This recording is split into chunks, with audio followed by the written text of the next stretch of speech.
So, what's up YouTube?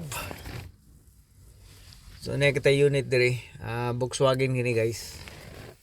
Actually na ano ito, na towing no dahil hindi gumana. So na breakdown ito sa highway kahapon and then tumawag sa atin na ano ipapagawa. Sabi ko kung ano man yung pinakamalapit na garage diyan. Ano mo na lang ano mo na lang sa garage na pinakamalapit. So sabi niya ayaw niya, so pinato niya dito sa kanilang bahay no. Ano niya nga gumawa tayo ng schedule. Ito yung naka-schedule ngayon, Friday volkwagen 9 AM, Saturday 9 AM Toyota, and then Sunday Suzuki injector din ito, Suzuki injector. So Friday ngayon volkwagen. So titingnan natin kung anong problema ng kanyang sasakyan. Ano we will see. Saan yung car? Ayun, okay, dumating ka. Ang susi nito, Ito. ang nangyari, ayaw talaga mag-kick in yung ano? Ayaw, Sige daw, buksan mo daw. namatay talaga. Buksan mo daw, buksan. Ang tool pa ito. Sige, turn on mo daw. Ha? Turn on, start, try mo, start yung ano. Hindi ma-start, wala na baterya yan. Ha? Wala na. Kung gusto, i-jump start natin kung ano talaga. Ang nangyari ito. Pero may ilaw yung dashboard ko ni. Hindi, nagpi-flicker lang. Flicker. Flicker. Oh, automatic. Ay.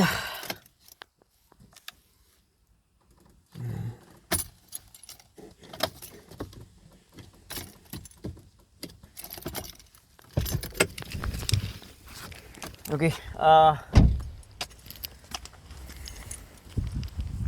Yeah. So yung alternator bago na. Oo. Pareha sila? Ewan ko dyan, bago binili ko tapos. No. Sige.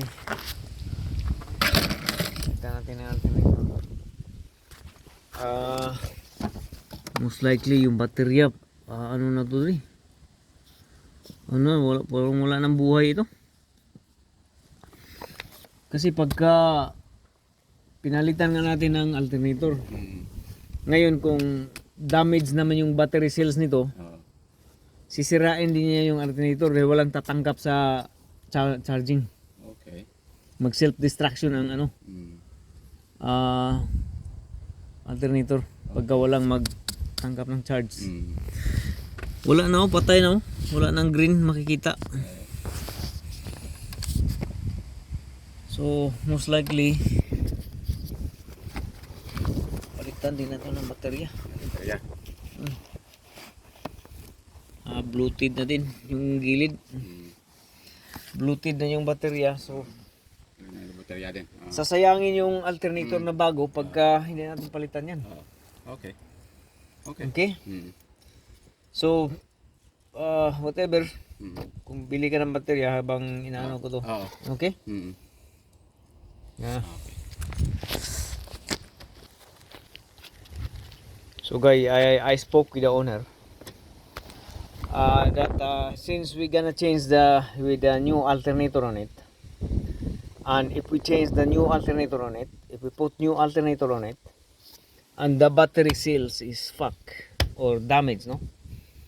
So that's not the good idea if we change, because when the alternator is working, and obviously the alternator will charge the battery, and if the battery is fucked or the battery cells damaged, so battery would not receive or alternator charging, and the battery will not receive the charging because the battery cells are damaged inside, and obviously it's bloated battery, so most likely the battery cells is damaged. And if the alternator is charging and the battery cannot won't able to receive the charging, so the alternator will do the self-destruction or self-destroy yung alternator. So it's useless, so I told them to buy battery to be wise, because see this here, when the battery is good it should be green here, but you cannot see green in here, so battery is totally dead. It's no good anymore.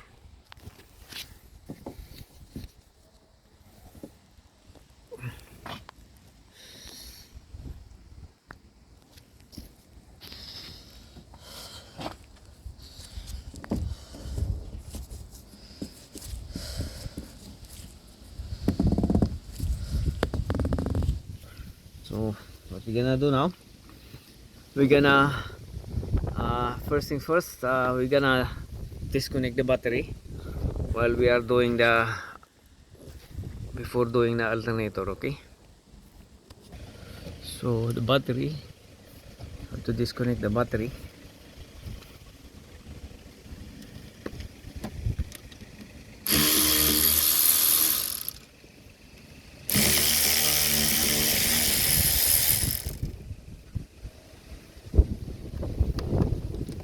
Disconnect either positive or negative side, doesn't matter, as long as one of the terminals disconnected, that will be good. And then now we can do whatever we want here to remove the freaking alternator. As you can see, there's no space, like, so very very tight space over here.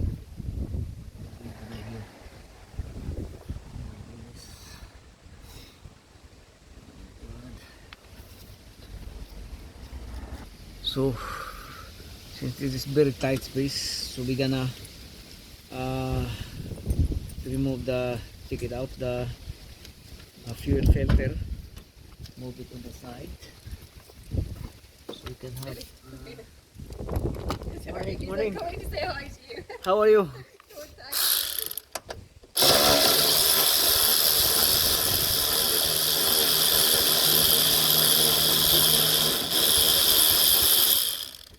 So we're gonna sit in on the other side.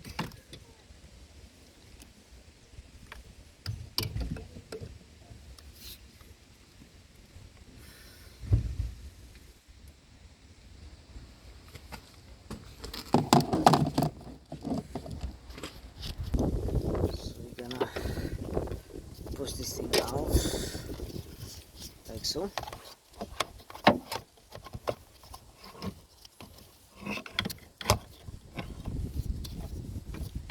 That. And then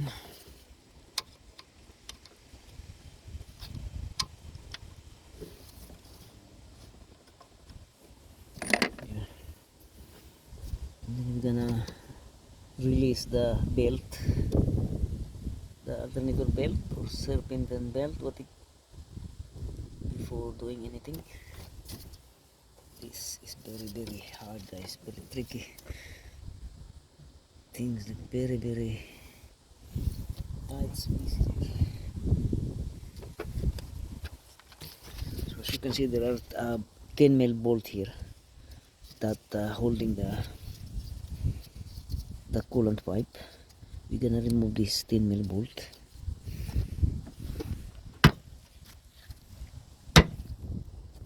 Okay, ang kanyang ano, ring spanner yung ginamit natin dito, back rings 16. So hindi naman ano, no, medyo ano lang yung ano niya, yung tensioner niya is medyo hindi mahirap siya, soft lang siya, no? So that's good. Ganyanin nyo lang, push it down, and then you can easily remove the alternator belt.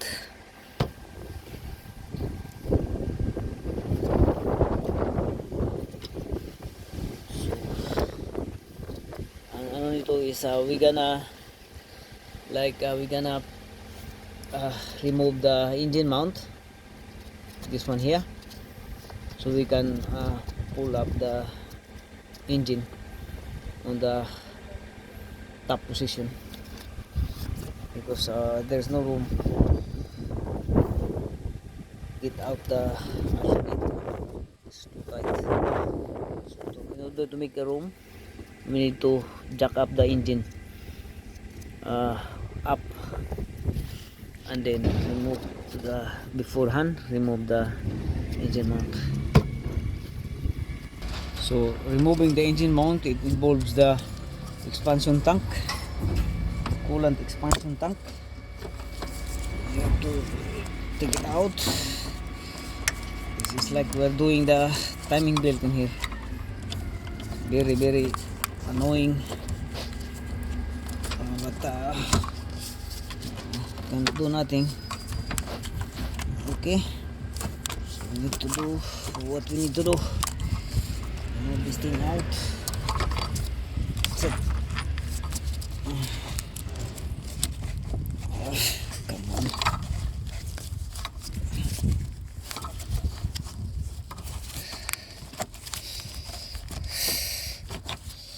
So we need to remove this thing first. Beforehand. Lot of things to do here. So tingnan nyo kung paano natin minaneuver yung ano. Ganyan lang siya, no. Medyo mahirap siya pagka ano, but we don't have choice, guys. We need to do what we need to do in here. So yeah, so I just remove this freaking cab. Yeah, it will just make pretty annoying removing the alternator or the engine mount here. Okay, let's go. So the bracket here, it's having a 13 mil. 13 mil.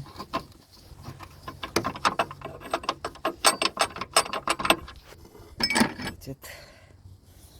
And we're gonna move on to the engine mount itself. So the bolts on the engine mount, it has a 16 mil. 16 mil. So we're gonna just 16 mil, and the other one is a 17 mil. It's obviously it's 18 mil. Obviously, that mounting to the bracket is 18 mil here. So remember, we have already put up the hydraulic jack, and it's up against the engine now. So we're gonna remove completely the thing. So first, bracket has to be removed to pull up the engine. Actually, it's not necessary to remove this one, but just take it curiosity.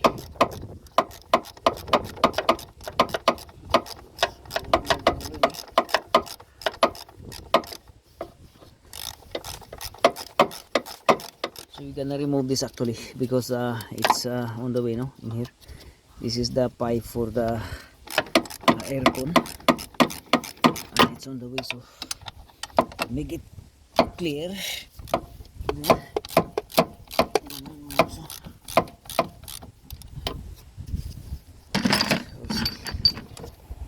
Let's see what's going on.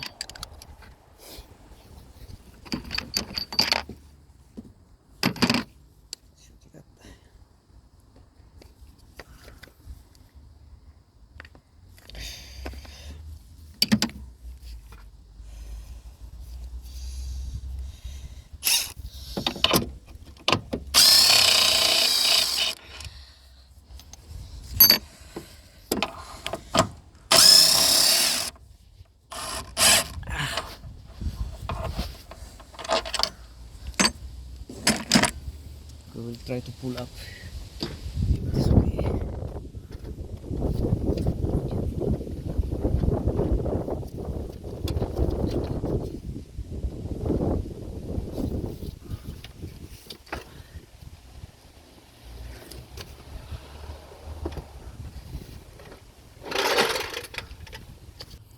that's it. We're gonna pull up the engine, and that's it. So now we can remove now the alternator. This is like had a 13 mil on both sides. Okay.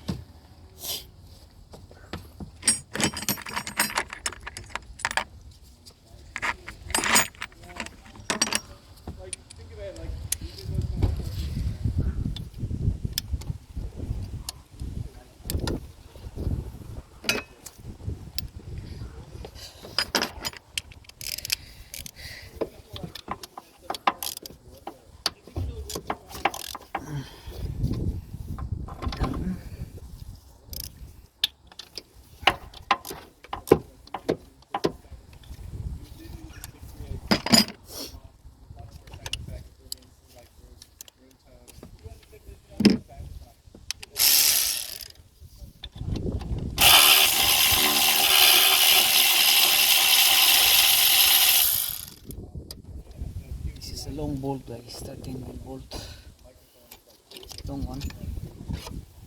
Okay, down. Remove the down also. Yeah.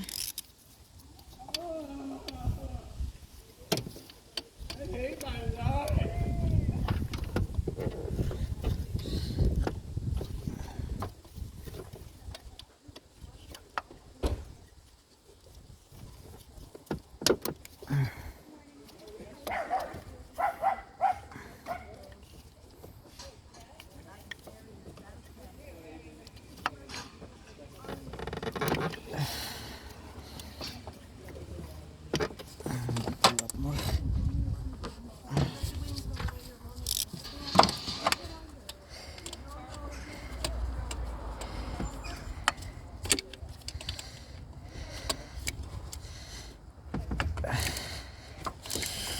You need to get this done faster as you can, because you have a work as well, no?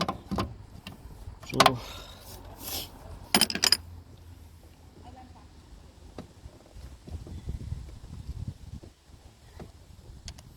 I'm gonna use the dip socket here, so it has enough clearance in here.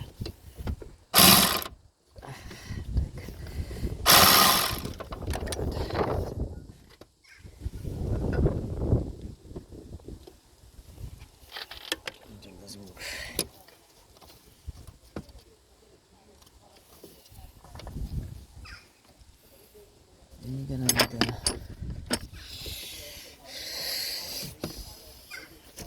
just more sponge here.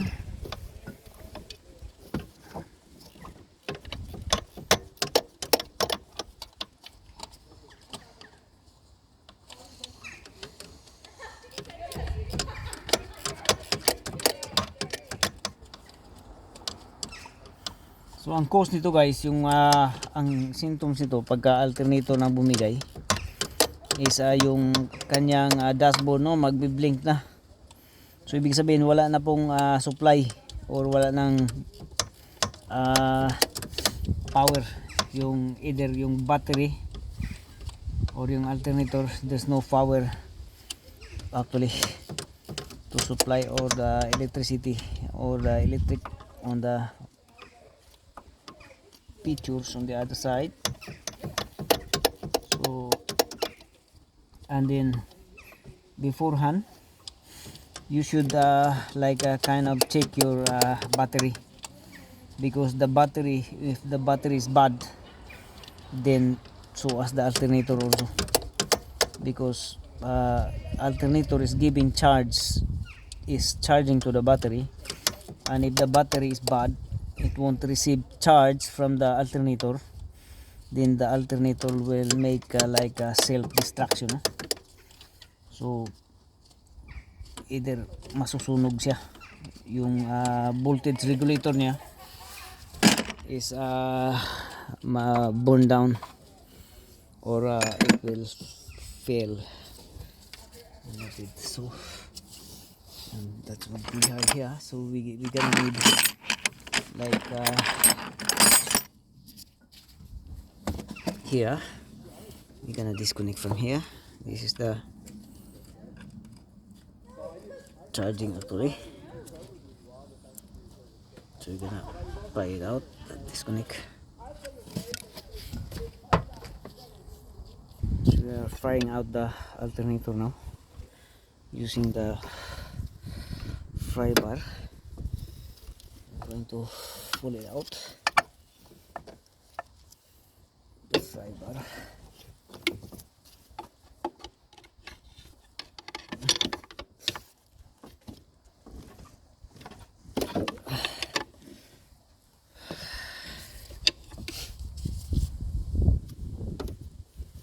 Seems to be holding here.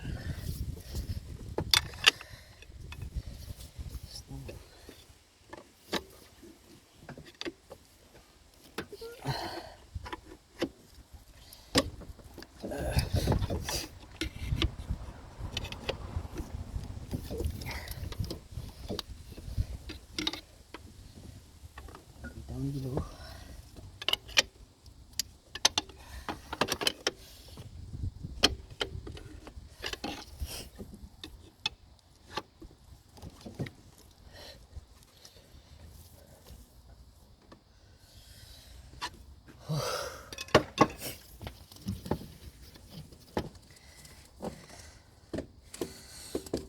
So, i-rig na natin. Ngayon, disconnect lang natin yung kanyang wirings dito.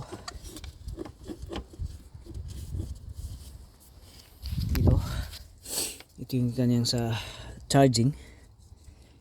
Itong maliit na mga wire na to sa charging ito. And then dito is main supply.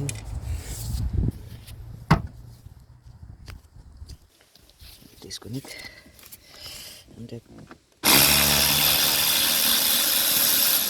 that's it. So guys, it's very lot of maneuver to remove the alternator guys.